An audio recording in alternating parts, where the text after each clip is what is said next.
Hey folks, welcome back. This is the weekend edition for the ICT Mentorship, August 7th, for 2020. Alright, so we're going to work backwards from the 5-minute chart up to the daily, and we have the dollar index, and I want you to take a look at how we reacted at the rejection block right here. Now, again, it's important that you go back and look at the previous recordings because these levels will be there. And this is another rejection block we'll see in a moment, but this is the old weekly low. The market, after trading below the rejection block on the 6th, the market had an optimal trade entry right in here, and the time of day is during the New York Open. We traded up into the rejection block, so you can see the optimal trade entry here. Alright, and we'll go out to a 15-minute time frame. Okay, so you can see the dealing range that we were working within here. So the high on the 3rd, we traded down to the rejection block, cleared out relative equal lows, and this low here, swept out on the 6th, trade back down into fair value gap, optimal trade entry, displacement, New York session on Friday, trades up into our order block, which you'll see on the hourly chart, and it's also inside of a fair value gap right there. And notice all through here there isn't any kind of SIBI or fair value gap. SIBI is sell side imbalance, buy side inefficiency. We have that here, this one little candle here. So we trade up into that there as a target, again off the optimal trade entry. Moving out to an hourly chart. Okay, so you can see the hourly chart for the dollar index. This is that bearish order block using the opening price of the up close candle. Trades up into it here. And all of this is just a return back into what's been seen for the initial part of the week. We traded down to a discount array, which is below the relative equal lows, sweeping this low, and the rejection block, which you'll see when we go out to a higher time frame. Then we had a market structure break here, traded back down, fair value gap, which is what you saw on the 15-minute time frame, displacement again,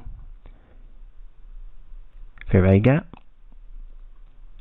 optimal trade entry, expansion, bearish order block. So I want you to take a look at the price structure here, because as I mentioned in the previous week, I said that we were going into consolidation, and this is what we've seen. We're in consolidation. We're inside of a new range. We went down to make a lower low than the previous week, but we rejected and came back in, so it's consolidation. Okay, so I don't want you thinking it's supposed to only do a 25 pip range. Okay, so when I say consolidation, you're looking at the higher time frame market profile. So if I'm saying consolidation, this is what I'm reminding you not to anticipate big breakout moves, big, one-sided direction moves. If it goes below an old low, it's going to come back into the range. If it goes back above an old high, it's going to come back down into the range. And you use the day of the week also. So we had Wednesday create the low of the week. Friday's going to do what? Come back inside the range that was created in the earlier part of the weekly range. Monday, Tuesday, and Wednesday. On the daily chart, okay, here's the daily chart, and the rejection block is this candle's close, the lowest close in that swing low. Okay, and again, I'll counsel you to go back and look at the previous recordings. The old low here, weekly low, and we worked within that dealing range. Now I'll zoom in a little bit so you can see everything again. And here's the consolidation week that we were within: Friday, Thursday, Wednesday, Tuesday, Monday. Didn't do much at all. Alright. So let's go into euro dollar. Alright, so here's the euro dollar. And let me make this a little bit taller. Okay, so we'll have to move this one around a little bit. There's a lot of detail in here, and if I scrunch it up, it's going to mess up the formatting I did on the annotations. Alright, so we have obviously the London kill zone here. The market trades lower, goes in consolidation ahead of the New York kill zone. We create a buy side liquidity pool and a sell side liquidity pool. Right in here, notice what we see first. The market drops down initially. It's happening at 8:30 in the morning, and then it takes off and runs back above for the buy side liquidity. So it's taking traders that have sell stops to put themselves in shorts or protect long positions. They take them out immediately. Now, anyone that's triggered short, their stop loss is going to be above here. So they run those and then stop them out immediately. Then it has a 25 pip stop sweep into the rejection block, which is the highest up close candle inside the swing high in London kill zone. So we have Judas swing here in New York open. Then displacement. We have a fair value gap. Trades down into London close. And when we break the 118, okay, when we had this move here, 118 is a big figure. So if it goes below a big figure, your notes should have this, and for all of you that's been with me for a while now, you understand that this is our protocol when we trade through big figures.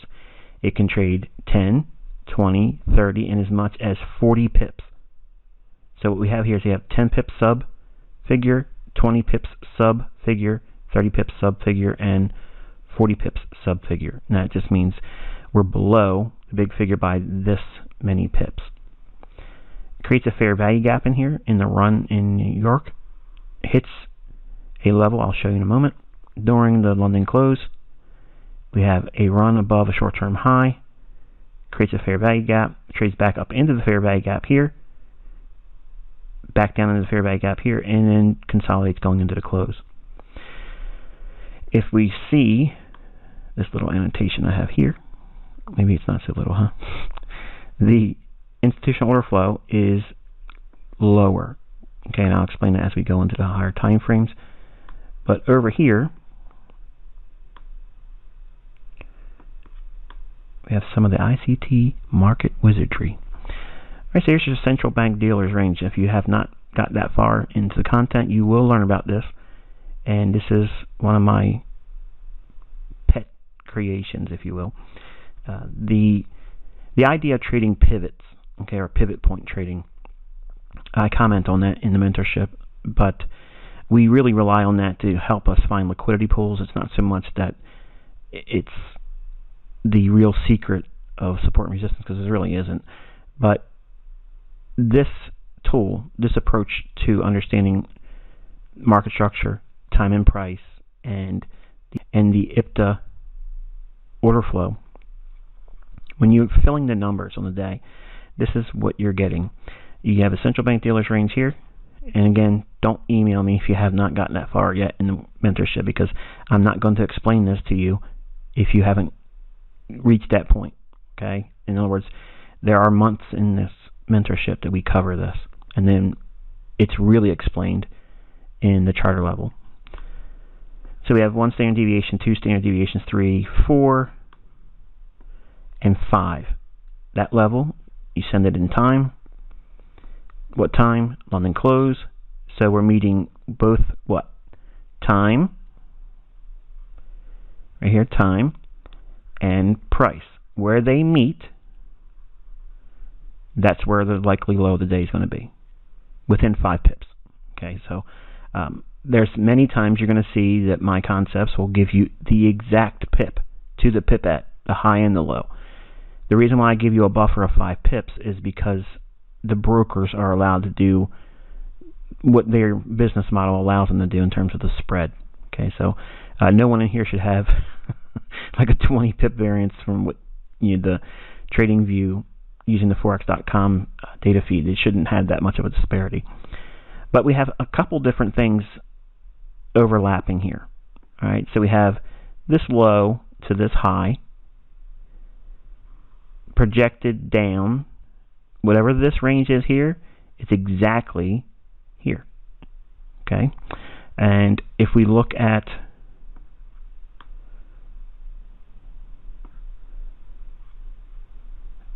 flout. I can already hear something. What is that? Oh, I have such wonderful things to still teach about these things. Everybody heard about them, thinks they know everything about them. They don't. So here is the flout. Okay, so flout is basically the central bank dealers range, Asian range together, and then you divide it in half. And then every half is a level. So you have a half, another half, another half at that level, and then ultimately right here, -1 nails the day perfectly to the low. Now, I'm going to ask you something, folks, okay? Where have you ever seen perfection like that? Right there's the low. See it? 117.54.0. Okay? Like that's unheard of. It's time and price, a few other things that have to come together, and a couple other things I haven't taught yet that will give you these ideas that come together to create the high and the low of the day. If you look at what I posted on my YouTube channel today, I'm making use of the post feature, so it's kind of like replacing my Twitter. You thought you were going to get away from being bothered all day long, huh? You have to subscribe, I think, to get those alerts, and hit the notification bell. And I think when I post something, it'll alert you. I'm assuming that's how it works, but if it's not, then somebody can correct me if I'm wrong. But nonetheless, I think it's how it works.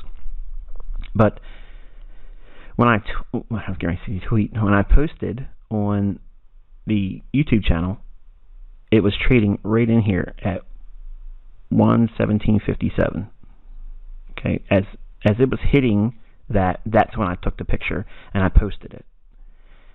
That was the low of the day, and we came up into the fair value gap. Obviously, you're never going to see me making all these mentions on my YouTube channel, because now obviously I'm not going to make comments about mentorship level concepts, and I've been pulling YouTube channels down that have been trying to make a name for themselves with my concepts, and they're getting upset with me, but I don't care, because every time I see it, I'm going to pull it down. Now, I'm going to take this stuff off for a moment, so that way I can show you.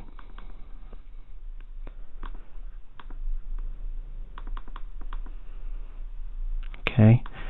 Now, yesterday, we watched me record some price action in here, this little move in here.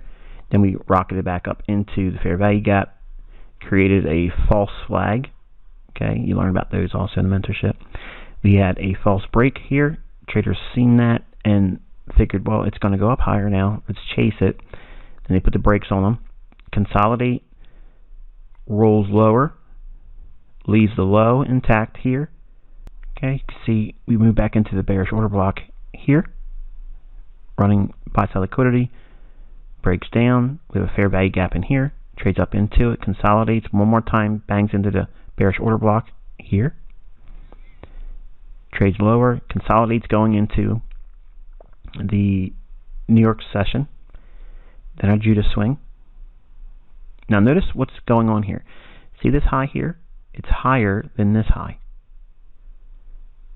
Is that a signature for a low resistance liquidity run? In other words, when it was trading down here, if we're going to have a run like this, is it likely to run this high?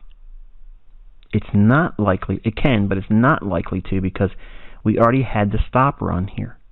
Far easier for the algorithm to run above a high that has a higher high to the left of it. This is the higher high to the right. So that means it's already taken liquidity here. So there's really no necessity for it to trade up above it. So we had 25 pips run above the 118.25 to a high here at 45. Okay, so I think I did the math on that wrong, or I posted it wrong. I think it should be 20 pips, shouldn't it? I think so. I think this is a high at 25. Yeah, it should be just 20 pips. And in annotations, you'll see that it says 25. That should say 20. But it is what it is, folks. I'm not going to correct it. Once it's in the video, it has to stay. There's the rules, okay? Sorry. So we had a nice run here that is opposite to what we were seeing in the dollar index. So the same thing is seen here, just an opposite 15-minute time frame. We had a run higher in euro. We made a higher high from this high, running it here, and then it breaks down, which this low being broken is the break in market structure. That's why I was focusing yesterday on looking for shorts, not looking for longs. I even made facetious comments about, take a look at the screen and pause it and look at how the retail market's going to see this as bullish. And while it did go up into a fair value gap, it did not break this high, and we created a false bull flag. Trades lower, fair value gap here, breaks down again, comes back up, trades right at the rejection block there, breaks down and does what I've explained on the lower time frame 5-minute chart. Moving out to an hourly chart, and zoom in just a little bit. Alright, so you can see very clear break in market structure there. It rallies higher, but it's not going higher because we have this high with a higher high. You see that?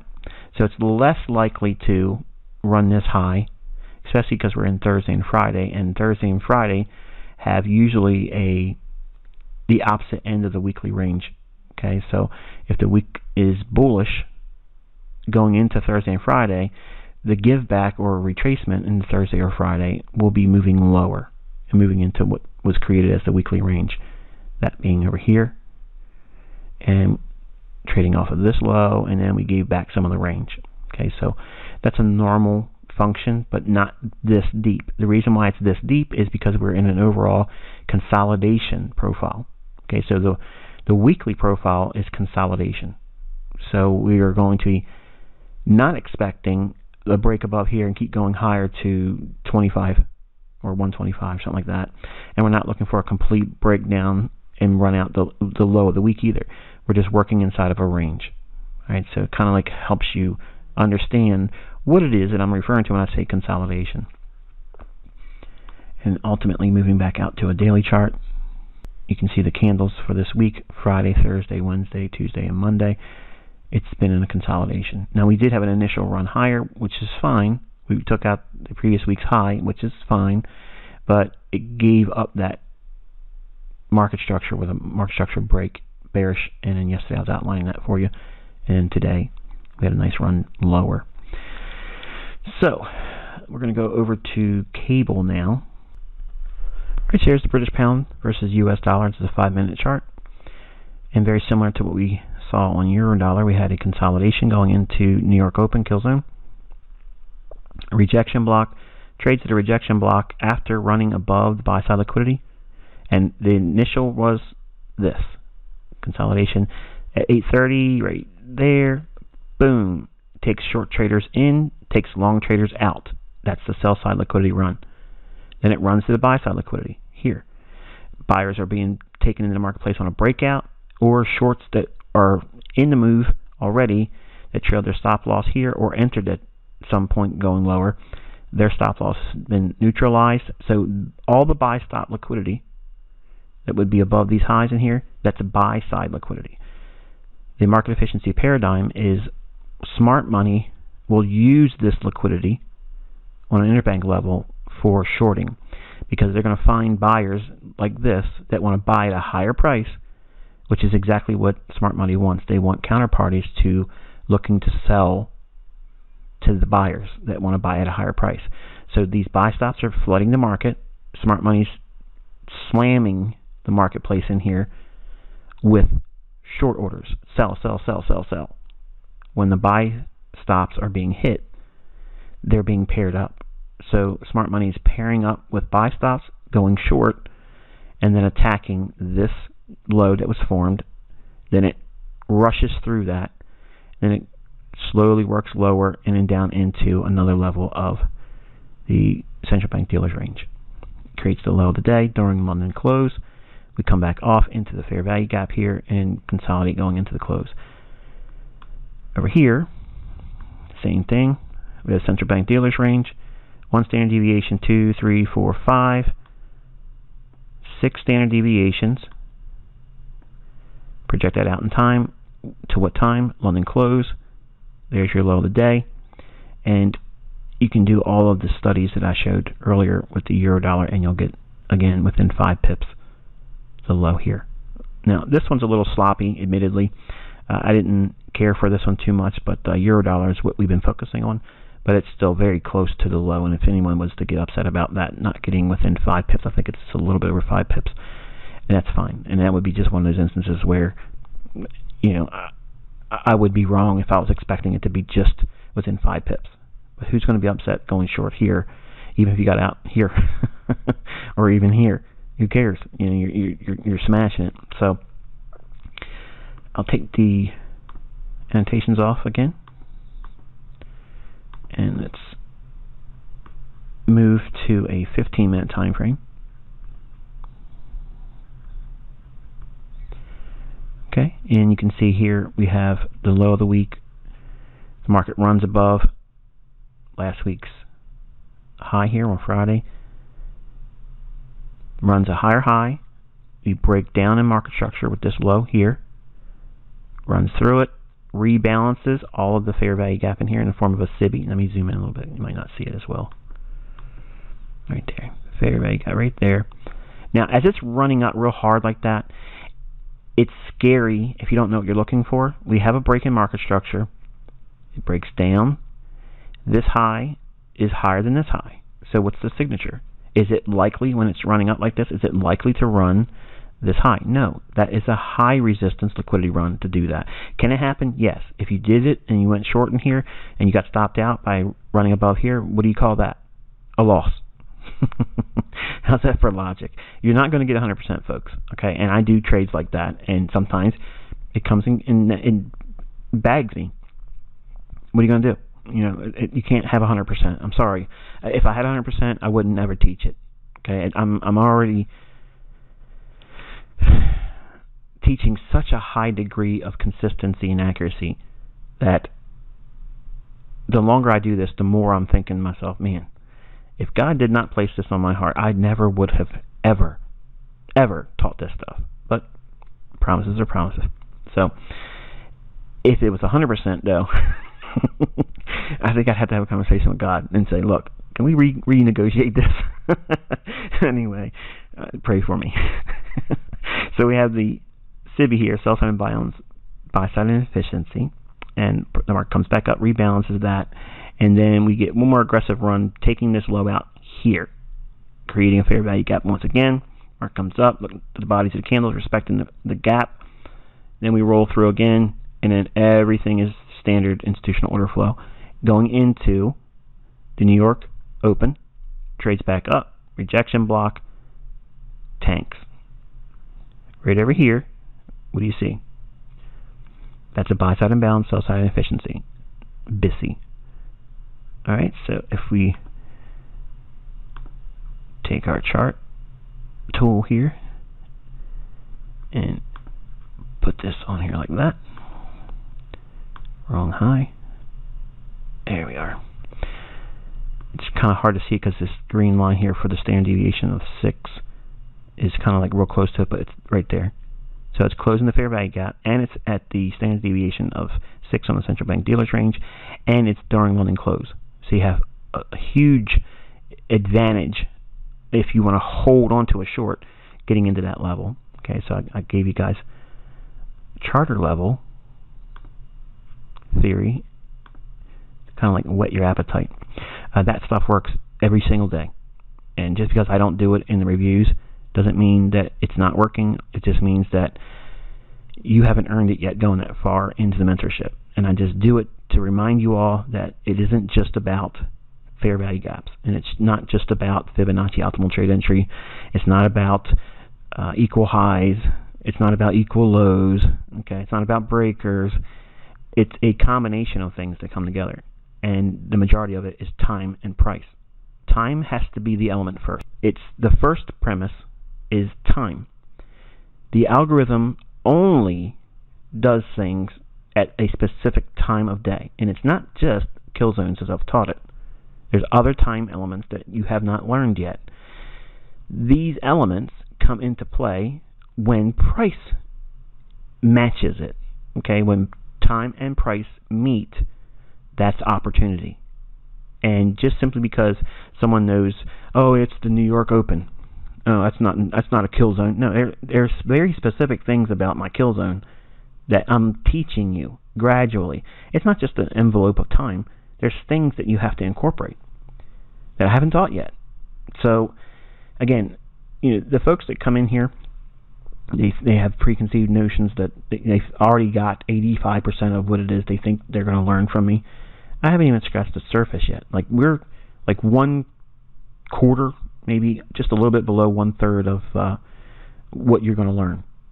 And there's a lot of things that you're not going to fully appreciate, because if I just run right through them real fast, number one, you're going to forget about it. Two, you're not going to see the value in it until I start demonstrating it. And when I demonstrate it, you're going to fall in love with it, and you're going to be like, oh, I'm going to get into the charts every day now, because this is mind-numbing, and it is very addictive. But as we work towards getting into these more higher-order concepts, you still have to maintain balance. Okay, go back and listen to the videos that I just put up on YouTube, hypothetically talking to my younger self. That's honesty, folks. You can hear it in my voice when I lose it sometimes. I mean, it's something that you can get away from you really quick. Life flies at you 100 miles an hour. And when you look at these charts, even though we're looking at charts painting time, okay, you don't really fully appreciate how much time you're spending in them until you look back at the end of the week and say, man, I looked at these charts how many hours? How many days? How many times did I stare at my phone or my charts? It's a lot. And if you aren't careful, you can miss a lot of treasured moments that you'll never, ever, ever get back. But anyway, the 1 hour chart here ran this high here and broke down. We have this low being lower than this one. Notice we didn't run aggressively right below that. Okay, so again, when I gave you the concept of trusting this as a consolidation profile, the market's going to stay within a predetermined range. And I already know what you're saying. You're right. Okay, now, please just tell me how you knew that. It's not for you to know. It's for charters. Okay, charter members will understand this. They'll be taught this. But you don't have that yet. No one has it yet. But there's things that I have to introduce and draw parallels to in lessons that are in core content that will help you understand what makes me able to do these things and call it before it happens. See, it's not just simply, is it a market to be a buyer in? Is it a market to be a seller in? When is it a market environment that's going to be consolidated so you don't trip yourself up and buy in moves that you think are going to continuously move one direction, or short with expectation it's going to just blow out old lows and just keep on going down?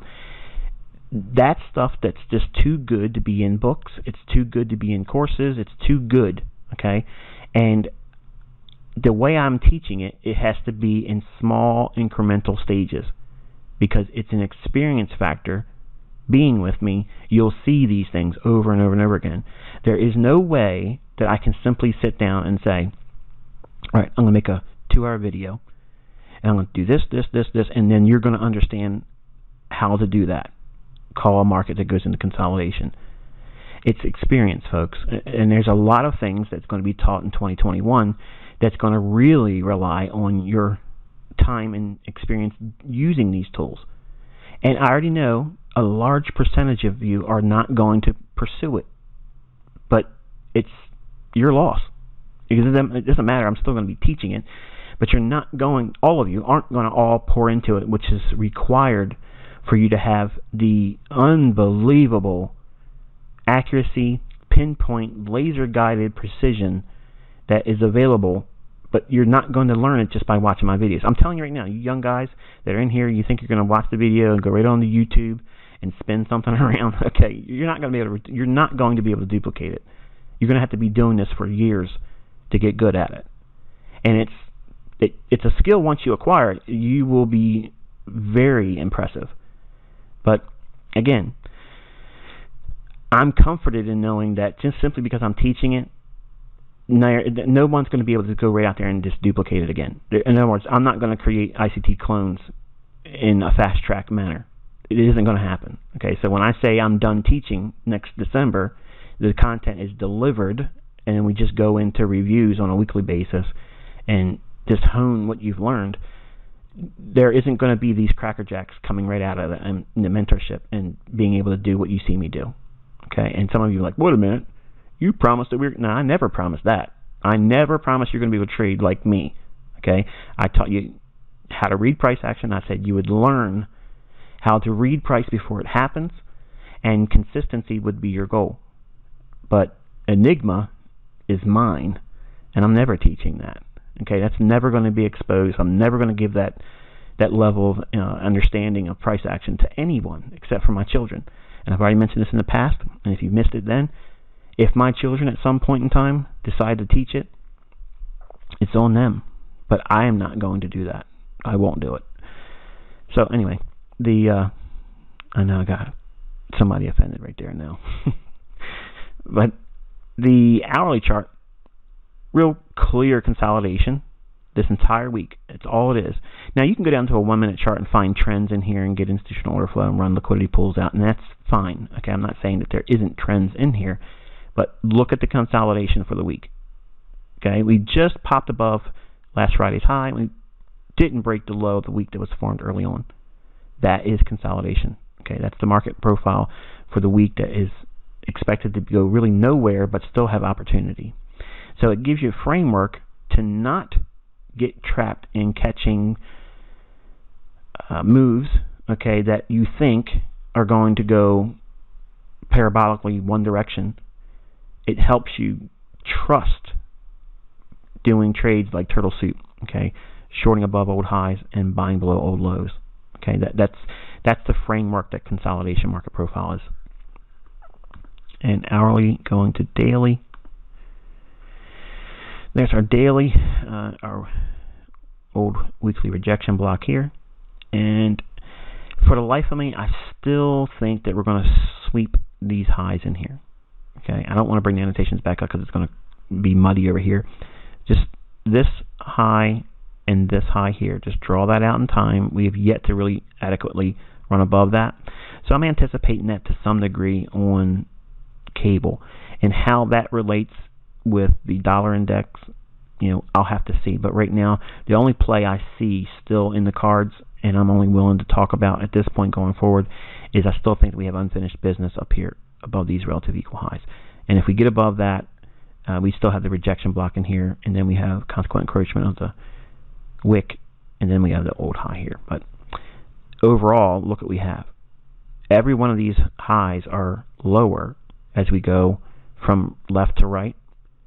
So this still has the potential to be what I've mentioned multiple times.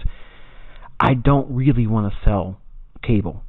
I don't trust it. I think the Bank of England is going to do something really, really crafty before the end of the year in this. And I might be wrong, but I'd rather err on the side of caution than get in here and try to be a gunslinger and try to short cable. So what am I saying in plain terms? I think that we're going to probably ram this thing up to 136 before the end of the year. That's what I think personally can happen. That's like a swan event, and it could do higher than that. But these highs in here, I certainly think that they're going to take those out. And we've been pretty consistent in the delivery all through here. There's a small little tiny little fair value gap in here, not much at all. On a lower time frame, it'll probably be more prominent. But if we drop down to that point, it needs to really react there. I'd rather see it not go that far. And then if we go below that, then we have this area in here to rebalance and mitigation over here. So for it to come down here, I don't think it's going to go down here and then take those highs out before the end of the year. But if we hold on to the structure we have here and start to go higher next week, we certainly would be interested in seeing a run above these highs in here.